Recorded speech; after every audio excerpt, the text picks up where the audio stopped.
Hoy vamos a tener una entrevista profesional en Derecho, el tema de responsabilidad civil por accidente automovilístico. Yo soy Ricardo Correa. Christopher Oriel. Y tenemos con nosotros a la licenciada en Derecho, Vanessa Rodríguez. Bueno, les doy una breve introducción sobre lo que pasó para que estén en contexto. Buenas tardes, licenciado. Le agradecemos mucho por su tiempo y por venir a esta entrevista. El propósito de esta conversación es conocer su perspectiva profesional y experiencia sobre un caso relacionado con responsabilidad civil derivada de un accidente automovilístico. Queremos aprender cómo se puede defender mejor un conductor en situaciones de este, cómo reducir las condenas, las retenciones económicas y qué estrategias legales son más efectivas en el juicio. El contexto del caso es, brevemente se lo presento. Representamos a un conductor que iba a incorporarse a una avenida que no tiene semáforo. Él redujo su velocidad, tomó precauciones y al momento de hacer el cruce fue impactado por otro vehículo que según nuestro cliente venía a exceso de velocidad. Sin embargo, el juez falló en nuestra contra y se condenó a nuestro representado a pagar la totalidad de los daños materiales y gastos médicos del otro conductor. Queremos saber desde su perspectiva cómo pudo haber hecho para mejorar en la defensa y cómo se pudo reducir la condena. La primera pregunta sería, desde su experiencia, licenciada, ¿qué elementos clave se deben acreditar para evitar que se responsabilice totalmente al conductor que se incorpora a una avenida sin semáforo? ¿Qué elementos clave? En primer lugar tienes que ver la clasificación jurídica del tipo. Con base a la clasificación jurídica vas a determinar la penalidad. En materia de lesiones, las lesiones no son causantes de penas privativas, pero sí son de reparación del daño. El médico legista te tiene que hacer de sí o sí, de entradita, una clasificación del tipo de lesiones para que puedas establecer ahí qué es lo que vas a hacer. El Ministerio Público puede solucionar si la lesión tarda en sanar hasta 15 días y requiere a lo mejor, no sé, un yeso, que ya de sanarte 2 o 3 meses o un mes. Esa reparación la puedes pagar. Haces la cuantificación del daño, la reparación integral del daño y le pagas al lesionado. En cuanto a lo primero que se paga, la reparación de la víctima. En cuanto a los daños materiales del vehículo, tendrías que pagar obviamente lo que vale el vehículo, hacer el avalúo, lo tiene que hacer un peritaje. Todo eso es a través del área de peritos de la Procuraduría o de la Fiscalía. Pero aquí hay puntos importantes. Antes de que puedas condenar a alguien a reparación, no tanto condenar, porque condenar habláramos de sentencia, hablemos del Ministerio Público en sede administrativa. Antes de que puedas tú determinar quién va a pagar, hay que ver quién tuvo la responsabilidad y eso te lo hace el peritaje de hechos de tránsito terrestre. Ahora hay otro punto que la gente nunca agota. Tú me estás diciendo que no había semáforo. ¿De quién es la responsabilidad que el semáforo esté bien? Entonces que le pague el gobierno, porque pues al final a mí no me indicaba ninguna luz que me detuviera. A lo mejor sí con precaución, pero no que estuviera o hiciera un alto. Y entonces ahí es la situación en donde hay una tercera persona responsable de los daños. Que no se hace por lo regular, siempre se da entre los dos, ahora sí que personas que chocan. Entonces ahí sí tendrías que agotar en primera instancia, partiendo de un peritaje de tránsito de hechos terrestres, quién es responsable, porque no quiere decir que es porque tú vas circulando a alta velocidad, a lo mejor en una carretera que no te lo permite, eres responsable del siniestro. Ahí sí hay que ver quién va a ser el responsable del siniestro y si se arregla en sede administrativa con el Ministerio Público.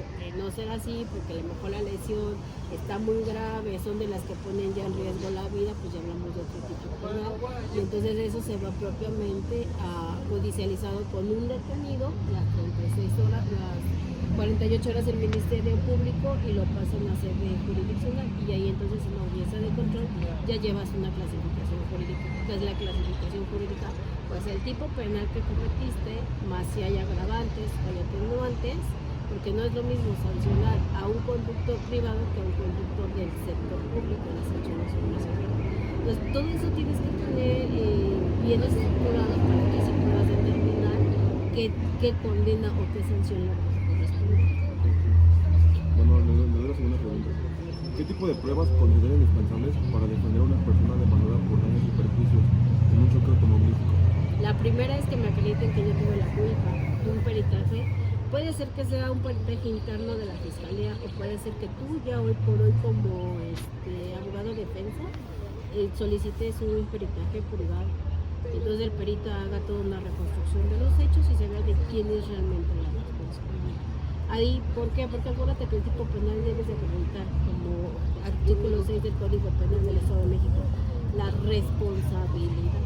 Entonces, puede ser que yo choqué con él, pero yo no provoqué el choque, yo venía bien y él llegó y me impactó bien. Ahora, esos peritajes te determinan porque si tú llegas, por decir, a invadir terreno a la altura que te dé el golpe, punta, medio o trasero, es donde también son parámetros para determinar responsabilidad. Eso es lo que se hace en los peritajes de tránsito de hechos peligrosos. ¿Cree que el exceso de velocidad del otro conductor podría haberse hecho valer como atenuante? ¿Qué tipo de pruebas se requeriría para eso? Pues partimos de la misma, el peritaje te va a decir a qué velocidad venía cada uno, por eso que sucedió el impacto. O sea, todo depende de una prueba científica. O sea, tú a simple vista, como dicen, ojo de buen cordero, pues yo creo que fue así. No, hay una prueba científica que te va a decir a qué velocidad venía cada uno de los vehículos y por qué se dio el impacto. Ahora podríamos también ahí argumentar que la persona, no sé, es que son muchas hipótesis que pudieran desprenderse. A lo mejor alguno de ellos venía alcoholizado, no sé, a lo mejor el piso pues estaba mojado, no sé.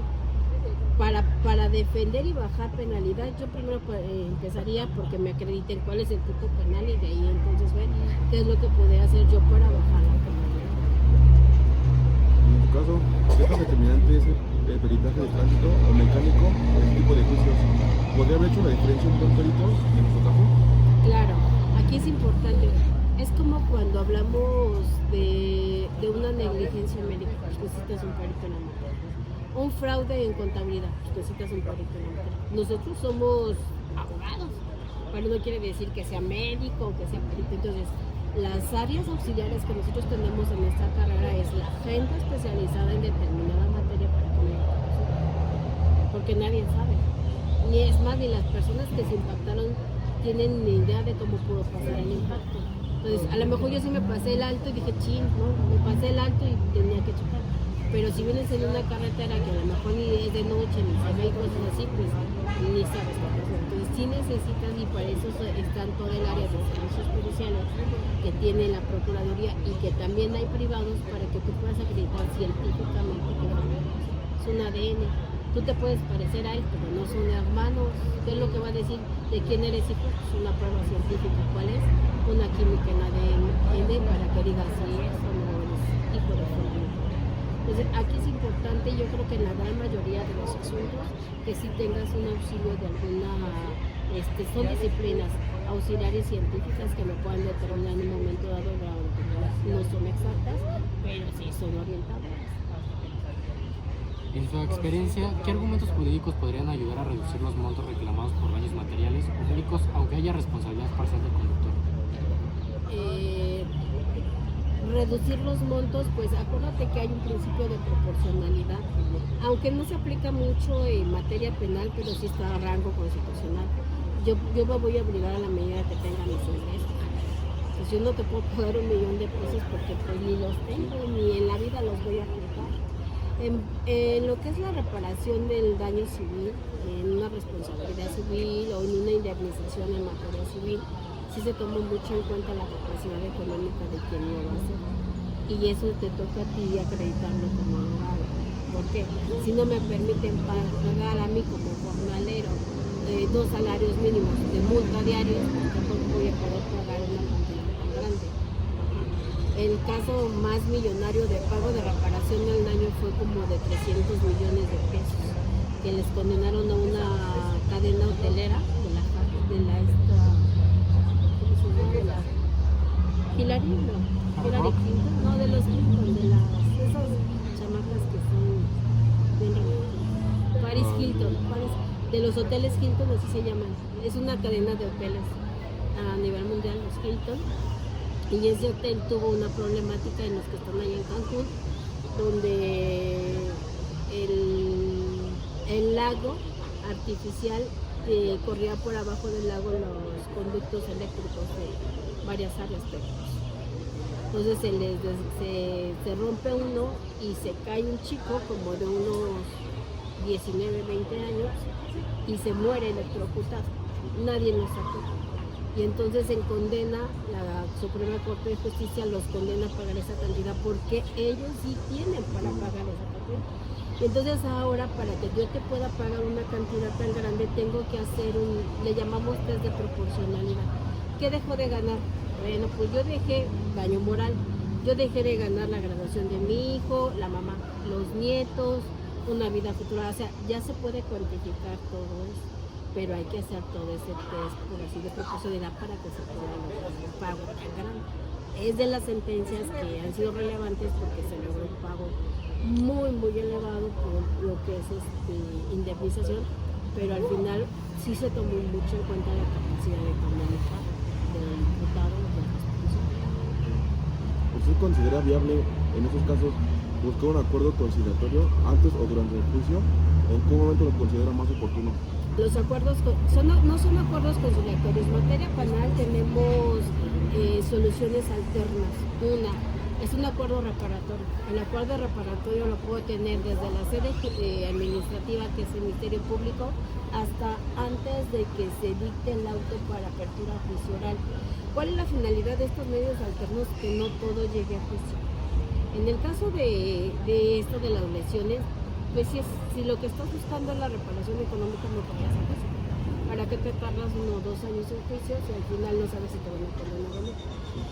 Haces tu reparación del daño, tu cálculo, se le llama reparación integral del daño, haces tu cálculo y en el cálculo determinas cuánto le corresponde pagar. A lo mejor hospitalización, es más, te pagan hasta prótesis, te pagan hasta transporte, comida, todo, siempre y cuando lo acredites.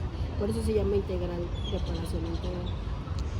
Tendrías que hacer esa cuantificación en un acuerdo reparatorio. Lo tenemos en sede, te vuelvo a repetir, desde el Ministerio Público. No lo quise hacer, había detenido, me fui a sede jurisdiccional con juez de control.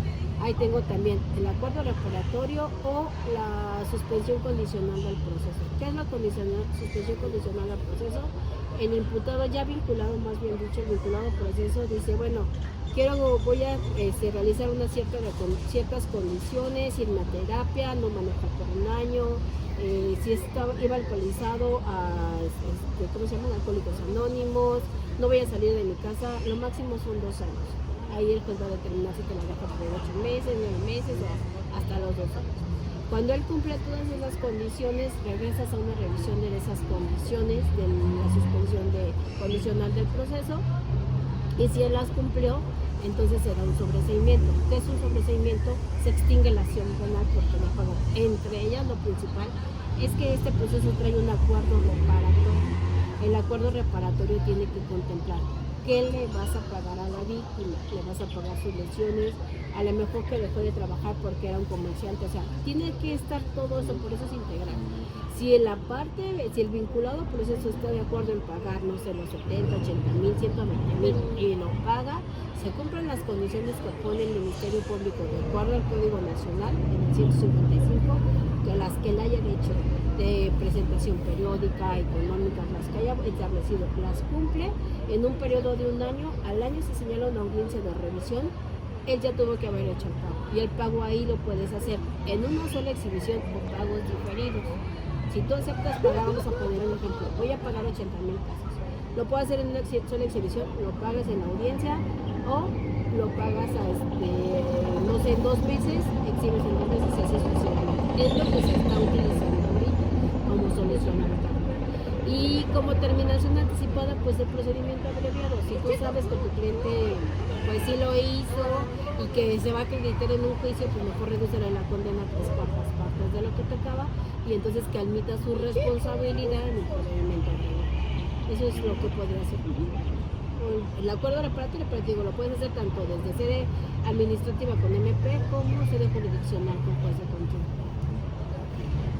¿Qué errores comunes cometen los abogados defensores en este tipo de juicios de accidentes viales? ¿Qué errores comunes? Pues que no tienen ni idea de que todo partimos de una valoración de hechos de tránsito terrestre, que no saben utilizar estas figuras que son importantes para no llevarte a juicio. La principal, la falta de ética, porque no es lo mismo cobrar un acuerdo en MP que llevarme a un juicio, le va a salir más caro el juicio. Entonces, ¿para qué te llevas a la gente a juicio si al final lo que persigue la víctima siempre es que le pague? ¿No? Inclusive hasta que hablemos de un homicidio culposo, ¿qué es lo que persigue la víctima? Ya no le vas a poder regresar muertito. Entonces, que me calculen de acuerdo a la Ley Federal del Trabajo cuánto cuesta, te lo pago. Entonces, ¿cuál es el error? Sí, su falta de preparación, su falta de ética, que es la principal en todo este aspecto, para que puedan decir, a ver, señor, tenemos todas estas alternativas, a usted le conviene esta porque su situación es esta, ¿para qué no? Entonces lo que pasa es, no, pues no voy a ir a juicio, pero si sabes que te agarraron con la pistola y te agarraron con la droga, y ahí está, ya no lo vas a poder desvirtuar, ya no lo puedes desvirtuar.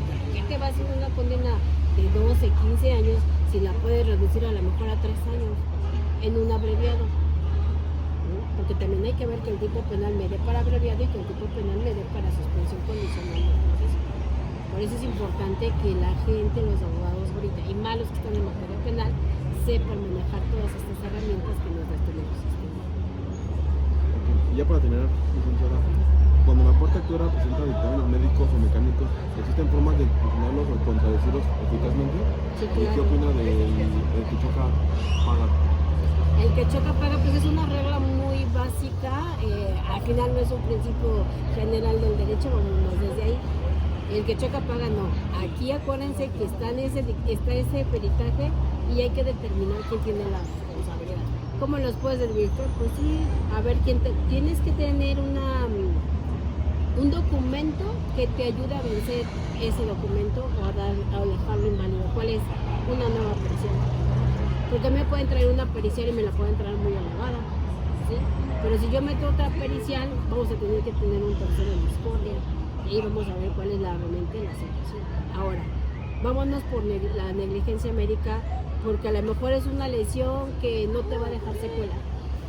Pero el médico te puso que sí. En el diagnóstico te puso que era una lesión que te va a reducir un movimiento. Y en el pronóstico ya no eres apto para trabajar. Estamos hablando de otro tipo de reparación, ¿no? ¿Qué harías ante eso? Bueno, pues yo quiero una nueva valoración. ¿Por qué? Vámonos al Seguro Social, a ver si el Seguro Social me dice que el señor ya no es apto para trabajar. ¿Por qué?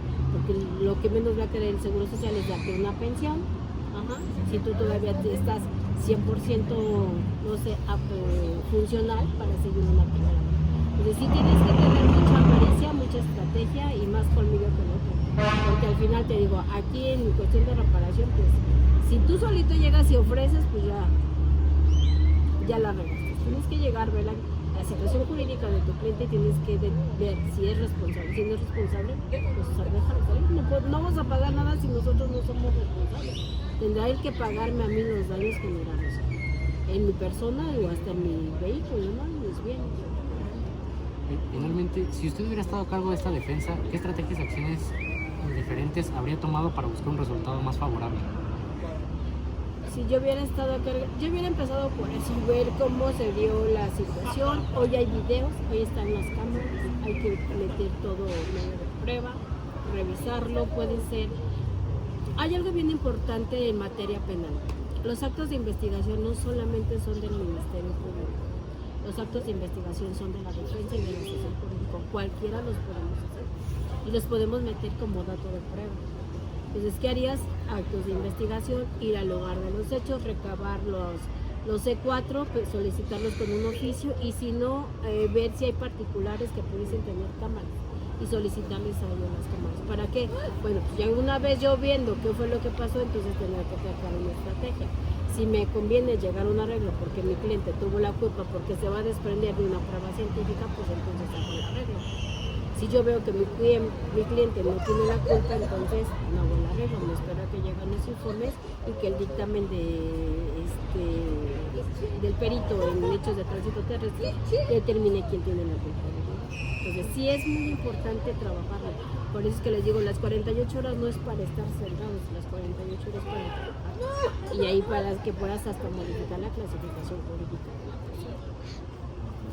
Que hagan toxicológicos, a ver si no venía el señor en estado de ebriedad o venía bajo alguna influencia de algún psicotrópico, no sé, o sea, son muchas cosas que tienes que ver. De hecho, son pruebas así como de cajón, los toxicológicos, alcoholímetro y todo para ver si no vienen ellos bajo alguna droga o alcoholizados. Eso es una. Pero que te lo certifique el médico legista, que ese es donde está el vicio, ¿no? Porque pues ya pasó, sí, trae tanto de alcohol, pero certifícame que lo traía, porque eso es una prueba importante, ya si llegas a llegar a juicio. Entonces, hoy por hoy lo más recomendable en estos asuntos es que lo soluciones por esos 3 meses, no llegues a juicio. ¿Qué quiere que le paguen? Bueno, pues si tuvo responsabilidad, cuantificamos el daño material, cuantificamos el daño físico y sobre de eso se hace la reparación. Muchas gracias, licenciado, por todas sus respuestas. Esta entrevista nos dejó muchas ideas claras y herramientas que podemos aplicar en futuras simulaciones o incluso en la práctica real. Sus reflexiones sobre la importancia de las pruebas, la forma de argumentar ante el juez y la posibilidad de negociar una reducción de daños nos parece sumamente valiosa. Agradecemos mucho su tiempo y su disposición. Estamos seguros de que sus consejos nos ayudarán a mejorar como futuros abogados. Gracias, hasta despídense.